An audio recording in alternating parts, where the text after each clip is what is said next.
Good morning students.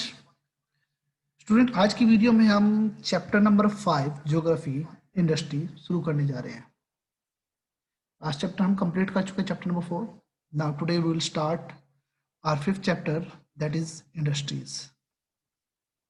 Okay, so first of all we will discuss about the contents and you can see topics जो हम इस chapter में cover करेंगे। First of all I will give the introduction of the chapter. After then we will classify the industries. Industry जो है वो different type में classify किए हैं, उनको पढ़ेंगे। After then, we will discuss about the factors affecting the location of the industry. It's a very most important point जो कि आपको 10th स्टैंडर्ड में भी काम आएगा, तो आपको पता होना चाहिए इनके बारे में। इन सभी पता होना चाहिए कि एक इंडस्ट्री को जब हम लोकेट करते हैं तो उससे रिलेटेड जो इंडस्ट्रियलिस्ट है वो कौन कौन से फैक्टर्स देखता है, इसके बाद वो क्या करता है, एक अपनी इंडस्ट्री को स्टैब्लिश करते हैं। Then we will discuss about the industrial system. Industrial system क्या है उसके बारे में डिस्कस करेंगे। Then after then we will discuss about some industrial regions. Then distribution of the major industries, जहाँ पर हम iron and steel industry, cotton textile industry, इन सब चीज़ों के बारे में डिस्कस करेंगे। और IT sector means information technology, इन तीन इंडस्ट्री के बारे में हम डिस्कस करेंगे। Okay, let's start the chapter. Now dear students, last chapter में आपको बताया गया था कि economical activities are divided into 3 sectors. The first one is the primary sector, second is secondary sector, third tertiary sector. ये बात मैं आपको लास्ट चैप्टर में भी डिस्कस कर चुका हूं कि हमारी इकोनॉमिकल एक्टिविटीज हैं वो 3 सेक्टर्स में डिवाइड की गई है, these are depend on their nature of activity. If you think about primary activities, these are those activities which are connected with the extraction and production of the natural resource. Means primary sector के अंदर या primary activities के अंदर हम क्या करते हैं, nature से इंटरेक्ट करते हैं, then we produce the thing. तब हम प्रोडक्ट को प्रोड्यूस करते हैं और उसका यूज करते हैं। Agriculture, fishing, mining, these are the some example of this type of activities. Secondary activities की अगर मैं बात करता हूं तो these are concerned with the processing of natural resource to manufacturing the product।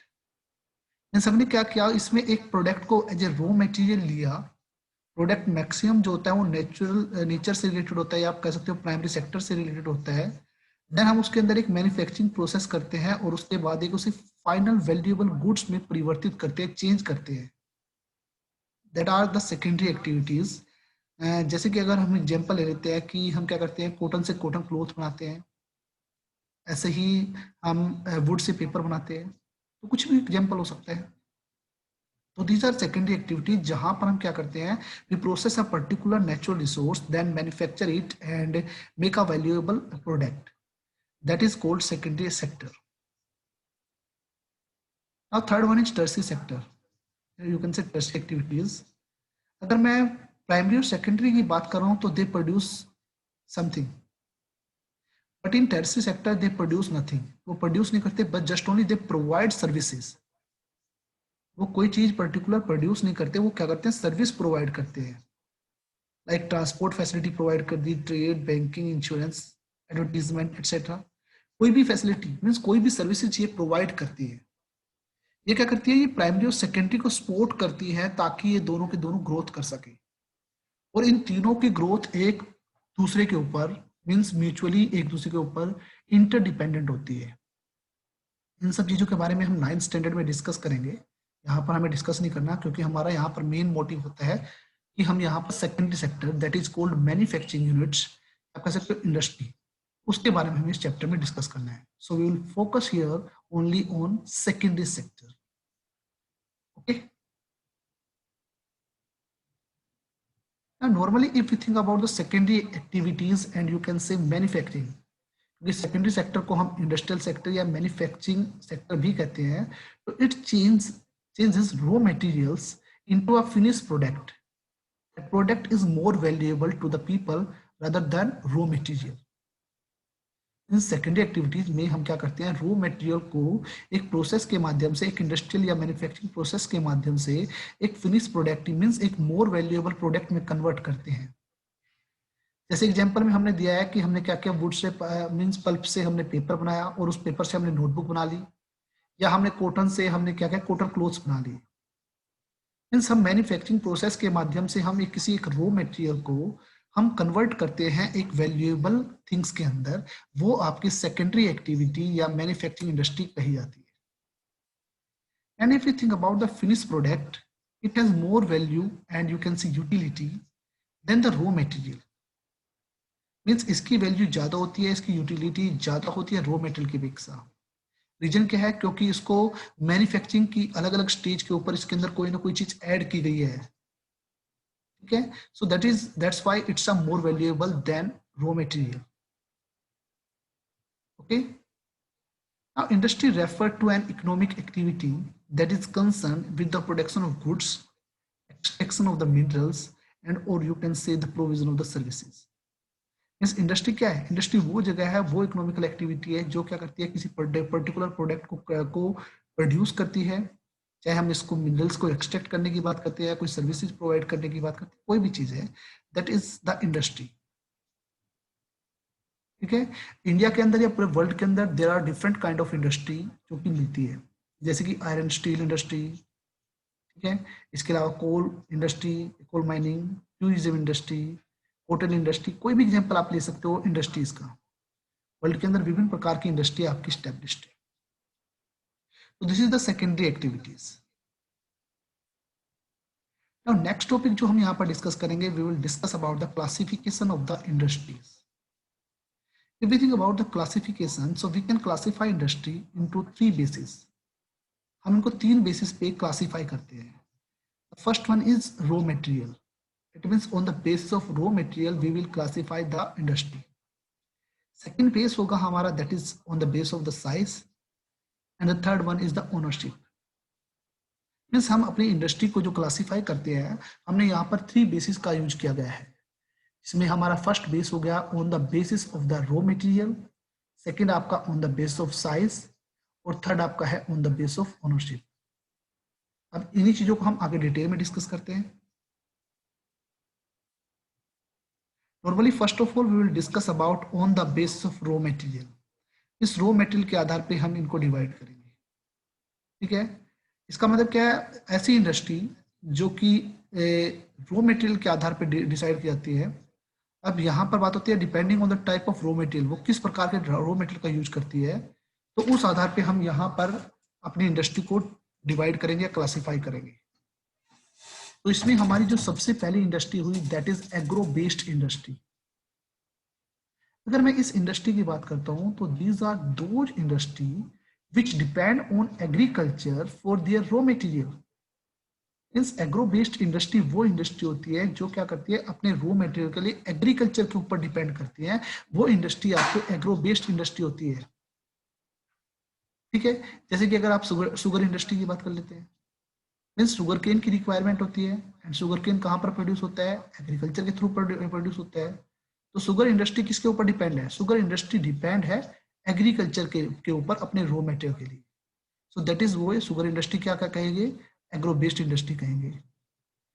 Here plants and animals based products are use. अगर मैं agro based industry की बात करता हूँ, तो प्लांट्स और एनिमल्स इनका यूज किया जाता है एज ए रॉ मटेरियल के रूप में।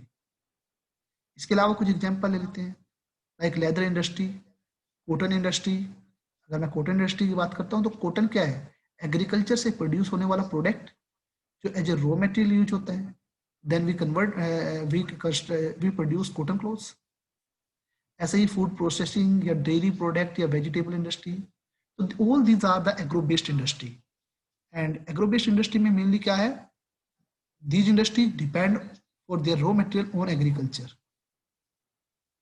अब सेकंड जो हमारे रॉ मटेरियल के आधार पे है, वो है आपकी मिनरल बेस्ड इंडस्ट्री।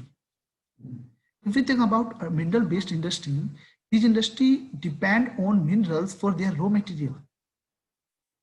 ये इंडस्ट्री वो इंडस्ट्री होती है जो अपने रॉ मटेरियल के लिए मिनरल्स के ऊपर डिपेंड होती है। They are the primary industry which use mineral ores in the form of the required raw material. ये आपकी प्राइमरी इंडस्ट्री होती है जहां पर वो मिनरल्स को as a raw material use करती है।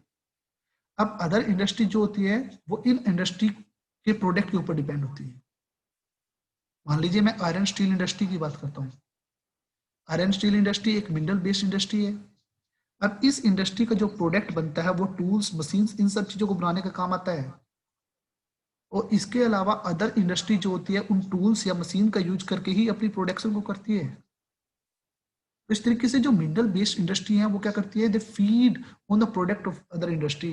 मीन्स अपने प्रोडक्ट के माध्यम से वो दूसरी इंडस्ट्री को फीड करती हैं, दूसरी इंडस्ट्री को प्रोवाइड करती हैं टूल्स एंड मशीन्स। तो वापस आते हैं हम basic industry, sorry mineral industry पे। So this industry which depend on the minerals of their raw material. और आप इसमें एग्जांपल लिख सकते हो आयरन स्टील इंडस्ट्री। नेक्स्ट है आपकी मैरीन बेस्ड इंडस्ट्री। तो they use the product from the ocean and sea in the form of their raw material. Marine based industry है वो क्या करती है, अपने रॉ मटेरियल के लिए ओशन या सी का जो प्रोडक्ट होता है उसके ऊपर डिपेंड होती है।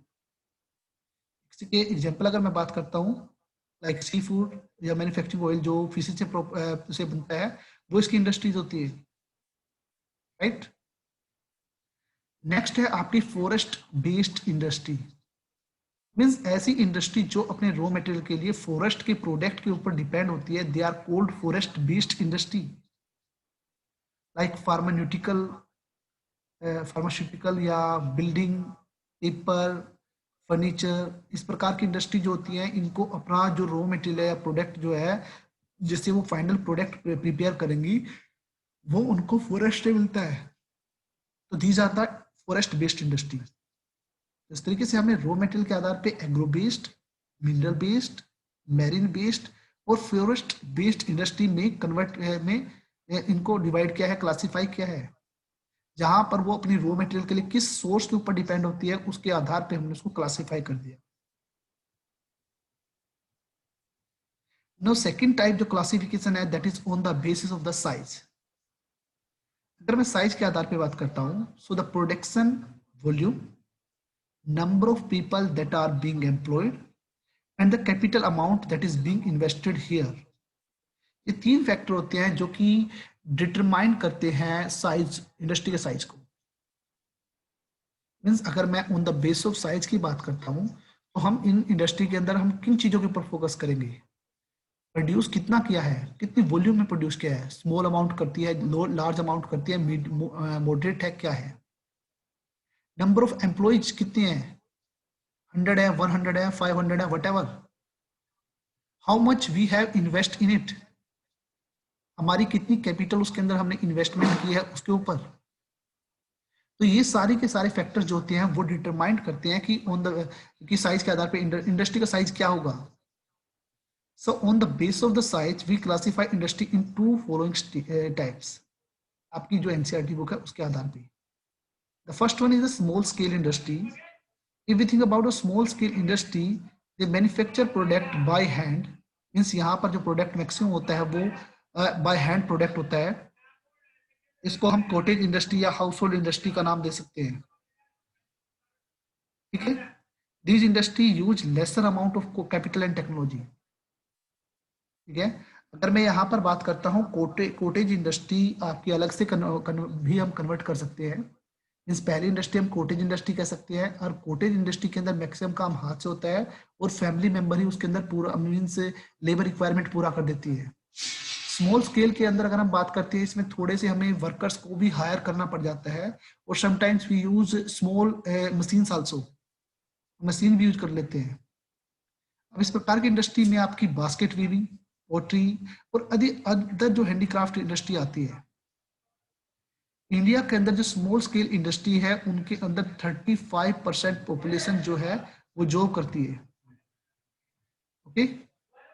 Just wait student, so we are discussing about small scale. तो यहाँ पर हमने देखा कि स्मॉल स्केल इंडस्ट्री के अंदर नियर अबाउट 35% जो पॉपुलेशन है वो काम करती है।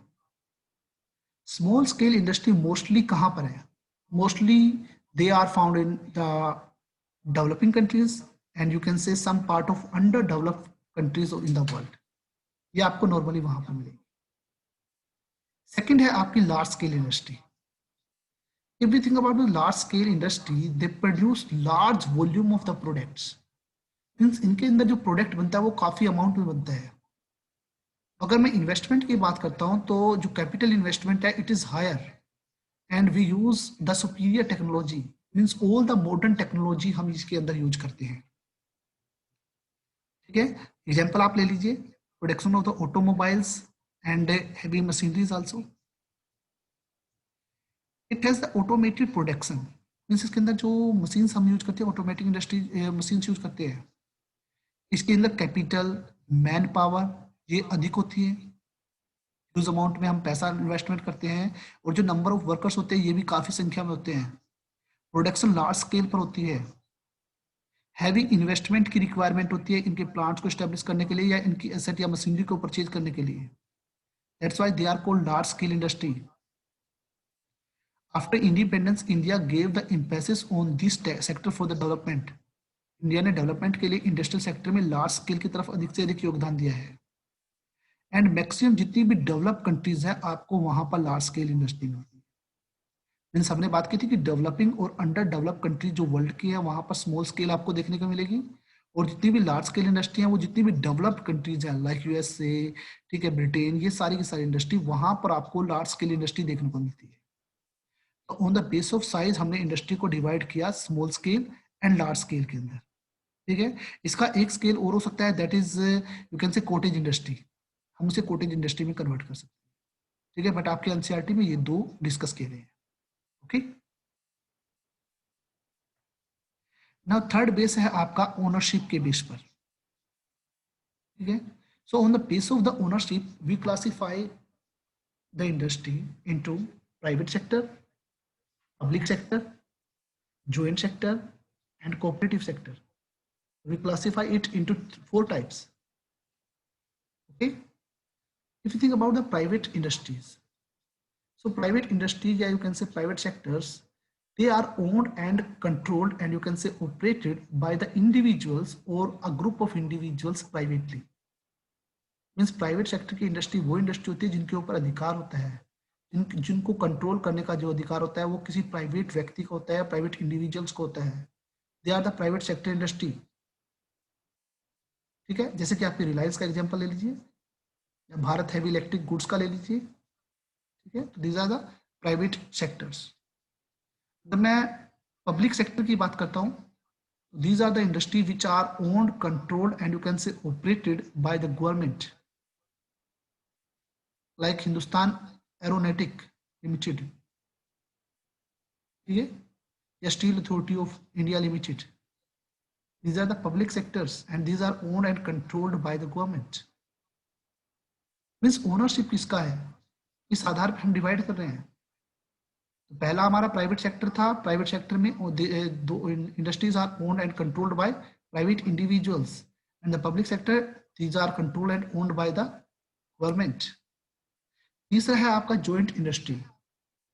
These industries are owned and operated by the state, means state government हो सकती है एंड सम इंडिविजुअल या ग्रुप ऑफ इंडिविजुअल भी होता है। मीन्स इन दोनों के जॉइंट एफर्ट से मिलकर जो या जॉइंट करने से जो सेक्टर आपका बना वो जॉइंट सेक्टर होता है। जैसे कि मारुति उद्योग लिमिटेड, ये आपका जॉइंट सेक्टर में आता है। लास्ट है आपका cooperative sector. These industries are owned and operated by the producer and you can say the supplier of the raw material and sometimes worker also. ये वो इंडस्ट्री होती है जिन इंडस्ट्री के अंदर जो रॉ मटेरियल के सप्लायर होते हैं और जो वर्कर्स होते हैं वो सारे के सारे उसके ऊपर अधिकार होता है। जैसे कि आनंद मिल्क यूनियन लिमिटेड या सुधा डायरी, इसकी एग्जांपल है। तो on the base of the ownership हमने इनको क्लासिफाई कर दिया। तो इस तरीके से हमने अपनी इंडस्ट्री को तीन प्रकार के बेसिस पर डिवाइड किया। फर्स्ट आपका रॉ मटेरियल के आधार पे था, जहां पर हमने उसको agro based, mineral based, marine based या फॉरेस्ट बेस्ड में कन्वर्ट किया, सॉरी क्लासिफाई किया। दूसरा हमारा on the base of size था, जहां पर हमने उसको small scale and large scale में क्लासिफाई किया। और तीसरा हमारा जो बेस था वो था आपका ओनरशिप के बेस पर, जहां पर हमने उसको प्राइवेट सेक्टर, पब्लिक सेक्टर और जॉइंट सेक्टर के अंदर डिवाइड किया। ठीक है, इस तरीके से ये था आपका classification. Now let's discuss about the factors that affect the location of the industry. And it is very most important question for you in 8th standard and 10th standard also. तो इस तरीके से आपको इसके बारे में जानकारी होनी चाहिए। अगर हम किसी भी इंडस्ट्री को इस्टेब्लिश करते हैं तो हम ये नहीं है कि हमारे पास पैसा है तो हम उस इंडस्ट्री को कहीं पर भी इस्टेब्लिश कर देंगे। We have seen a lot of factors for it. First of all we will see the availability of raw material, land, water, labour, power, capital, transport and market facilities. ये कुछ ऐसे factors हैं जिन सबको हम देखते हैं और उनके बाद ही हम इंडस्ट्री को सेटअप करते हैं। ठीक है। नॉर्मली अगर हम बात करेंगे जब इंडस्ट्री को सेटअप करेंगे तो इंडस्ट्री सबसे पहले हम यही देखेंगे ना कि रॉ मटेरियल कहाँ पर अवेलेबल है। अब ये जरूरी नहीं कि ये सारे फैक्टर आपको एक जगह पर मिल जाए। अगर वो उसको 50 किलोमीटर या 20 किलोमीटर की रेंज में मिल जाते हैं तो हम उसको बिल्कुल सेंटर में लगा सकते हैं। पहला हमारा मेन मोटिव होगा कि हम देखते हैं कि इंडस्ट्री के लिए यहाँ पर रॉ मटेरियल है या नहीं है। दूसरा हम देखेंगे क्या हमें यहाँ पर चीप स्किल्ड और अनस्किल्ड लेबर मिलेगी या नहीं मिलेगी। फिर हम देखेंगे क्योंकि मैक्सिमम जो काम होता है वो मशीनों से होता है and they are power driven machines, means electricity से चलने वाली मशीन्स हैं। तो इलेक्ट्रिसिटी फैसिलिटी है या नहीं है। नेक्स्ट हम देखेंगे क्या यहाँ से हमारी मार्केट आसपास में लगती है या नहीं लगती है, या पोर्ट फैसिलिटी है या नहीं है। प्रोडक्ट को मार्केट तक ले जाना, रॉ मटेरियल को प्रोडक्शन यूनिट तक लेके आना, उसके लिए ट्रांसपोर्ट फैसिलिटी की रिक्वायरमेंट होती है। तो हम देखेंगे क्या वहाँ पर ट्रांसपोर्ट फैसिलिटी है या नहीं है। ये सारे फैक्टर्स को देखने के बाद ही हम किसी इंडस्ट्री को एस्टेब्लिश करते हैं। अगर नॉर्मली इंडस्ट्रियलाइजेशन की बात करता हूँ तो it leads to development and the growth of the towns and cities. मान लीजिए कहीं पर एक इंडस्ट्री स्टैब्लिश हो गई तो आसपास में टाउन जो या सिटीज स्टैब्लिश होना शुरू हो जाते हैं, मीन्स आपकी अर्बनाइजेशन इंक्रीज हो जाती है। Before setting up any industry proper assessment is done by the authorities, then it is permitted. Means government policy होती है यहाँ पर। अब कोई भी इंडस्ट्री स्टैब्लिश करेंगे तो गवर्नमेंट पॉलिसी प्रॉपर मैनर से वहां पर वो देखती है कि दिस इंडस्ट्री इज बेनिफिशियल और हार्मफुल। तो ये चीजें भी वहां पर होती हैं। ठीक है। Industries are usually located near sea port and coal mines और you can say temperate areas. ऐसा भी नहीं हो सकता कि हम जाके पोलर रीजन में स्टैब्लिश कर दें, वहां पर भी स्टैब्लिश नहीं कर सकते ना। तो मैक्सिमम टेम्परेट एरिया में करते हैं। या फिर हम क्या करेंगे जहां पर पावर से रिलेटेड जो एनर्जी रिसोर्सेज है जैसे कि कोल रिसोर्सेज, ठीक है, वहां पर मिलते हैं। तो यही कारण है कि बहुत सारी हमारी आयरन स्टील इंडस्ट्री जो है वो छोटा नागपुर रीजन जो कि आपका झारखंड और छत्तीसगढ़ का कुछ एरिया बनता है वहां पर स्टेब्लिश है। ठीक है। इससे पहले अगर हम बात करते हैं तो कॉटन टेक्सटाइल सबसे पहले आपकी कहाँ पर आई थी, मुंबई के अंदर हुई थी। रीजन क्या था, क्योंकि वो पोर्ट्स के नजदीक थी। सेकंड थिंग, ब्लैक सोइल आसपास में लगती है तो रॉ मटेरियल इजिली मिल सकता था। ठीक है। तो इंडस्ट्री ये सब चीजें देखती है। Incentive like subsidy power, means power के ऊपर सब्सिडी मिल रही है या नहीं मिल रही है, छूट।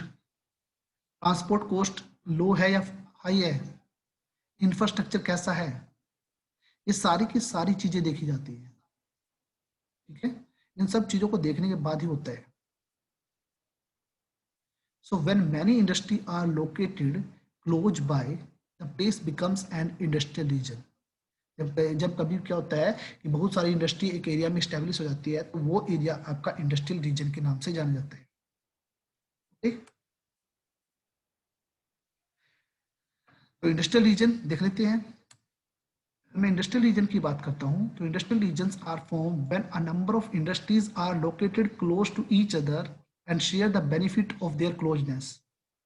मीन्स वहां पर उनकी बैंकिंग फैसिलिटी अदर फैसिलिटीज मिल जाती है तो जब वो सारी फैसिलिटीज का यूज करते हैं वो आपका इंडस्ट्रियल रीजन होता है।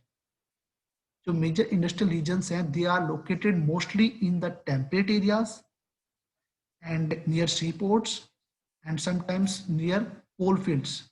क्योंकि मैक्सिमम इंडस्ट्री जो होती है वो कोल को एज एनर्जी रिसोर्स के रूप में लेती है। मेजर जो इंडस्ट्रियल रीजन है जो हमारे वर्ल्ड के अंदर है वो है आपके eastern north America, western and central Europe, eastern Europe and eastern Asia. These are the major industrial regions of the world. Okay? अगर मैं इंडिया के इंडस्ट्रियल रीजन की बात करता हूं तो these are Mumbai and Pune cluster. ऐसे ही Bengaluru and Tamil Nadu cluster, Hooghly region. Hooghly region की अगर मैं बात करता हूं तो मैक्सिमम आपको जूट इंडस्ट्री मिलती है उस एरिया में। ऐसे ही Ahmedabad Baroda region, Chota Nagpur region, Visakhapatnam to Guntur belt और कोलम तिरुवनंतपुरम इंडस्ट्रियल बेल्ट। ठीक है, तो these are the industrial zones in India. Okay, industrial regions depend on the technology advancement of the country also। जो इंडस्ट्रियल रीजन है वो इस बात के ऊपर भी डिपेंड करते हैं कि देश के अंदर टेक्नोलॉजिकल एडवांसमेंट कितनी है, टेक्नोलॉजी कैसी है। And industrial corridors are also being set up now by the countries to utilise the maximum potential. Means अब क्या कर रहे हैं, इंडस्ट्रियल कॉरिडोर स्टैब्लिश कर रहे हैं। जैसे कि चाइना और इंडिया का इंडस्ट्रियल जो इकोनॉमिक कॉरिडोर स्टैब्लिश किया गया था कुछ समय पहले, जिसकी वजह से चाइना और इंडिया ने क्या किया, इकोनॉमिकल मैनर से प्रोडक्शन यूनिट सेटअप की, जिसकी वजह से मैक्सिमम पोटेंशियल का यूज किया गया, मैक्सिमम बेनिफिट उठाए गए। तो this is industrial region. Okay, industrial disaster के बारे में हम बाद में पढ़ेंगे। ठीक है, आज का टॉपिक बस इतना ही। If you have any doubt related to the topic, you can ask the question.